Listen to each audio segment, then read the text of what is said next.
Le fils de riche vient de rentrer au pays et de changer d'école. Partout où il va, les filles commencent à être follement attirées par lui, et se précipitent pour sonner sa cloche d'amour. Mais Bryce reste indifférent à tout cela, jusqu'à ce qu'il rencontre Alice au tournant de l'escalier. Son cœur calme se met soudain à vibrer. Il ne peut s'empêcher de descendre une marche, et note silencieusement le nom d'Alice. À ce moment, tout autour de lui semble disparaître. Il reste là, se regardant en silence. Alice, gênée, s'enfuit rapidement, ce qui ne fait qu'attiser la curiosité de Bryce pour elle. En fait, ce n'était pas la première fois qu'il voyait Alice. Bryce venait juste de rentrer au pays la veille, impatient de retrouver son ami George qu'il n'avait pas vu depuis des années. Il découvre par hasard qu'après son travail à temps partiel, il suivait silencieusement une fille en poussant son vélo, l'accompagnant jusqu'à l'arrêt de bus. Bryce réalise que son ami a enfin ouvert son cœur. Il avait une fille qu'il aimait secrètement. Ce qui prend Bryce au dépourvu, c'est qu'il tombe lui-même amoureux de cette fille au premier regard. Mais il ignore qu'Alice a perdu ses parents, et qu'elle vit chez des parents éloignés, devant supporter leur mépris. Elle est vraiment une fille pauvre, pour gagner de l'argent pour vivre et étudier. Elle travaille discrètement dans un restaurant de grillade chaque soir, puis va à la supérette pour étudier tout en gardant le magasin pour ses parents. Minuit est le moment le plus heureux pour Alice,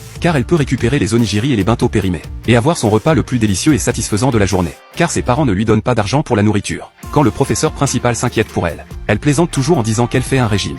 En réalité, c'est pour protéger sa fierté fragile. C'est cette fille pauvre mais fière qui a réussi à attirer l'attention du riche Bryce. George entend quelqu'un appeler le nom d'Alice derrière lui. Il se retourne immédiatement. Bryce se retourne également avec un regard curieux. À ce moment-là, des nuages en forme de cœur apparaissent dans le ciel. Les camarades de classe, attirés, s'empressent de prendre des photos. Alice découvre par hasard que Bryce l'observe en cachette.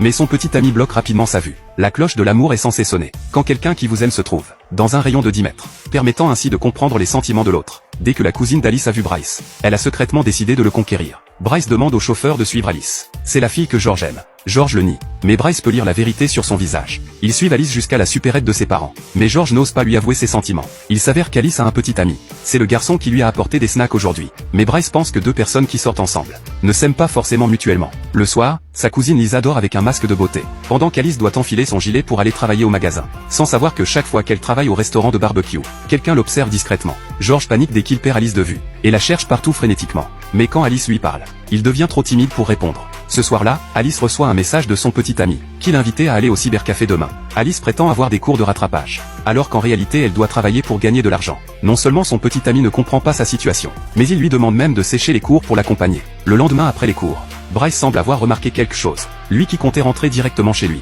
se retourne soudainement pour s'asseoir sur un banc proche. À ce moment-là, le petit ami d'Alice la cherche partout. Bryce trouve que le petit ami est trop bruyant. Elle demande à Alice de dire à son petit ami de se calmer. Alice trouve ça étrange. Elle se demande comment Bryce la connaît. Mais soudain, Bryce trahit Alice. À ce moment-là, le petit ami remarque aussi Alice. Alice n'a d'autre choix que de suivre son petit ami. Sa haine envers Bryce est maintenant définitivement scellée.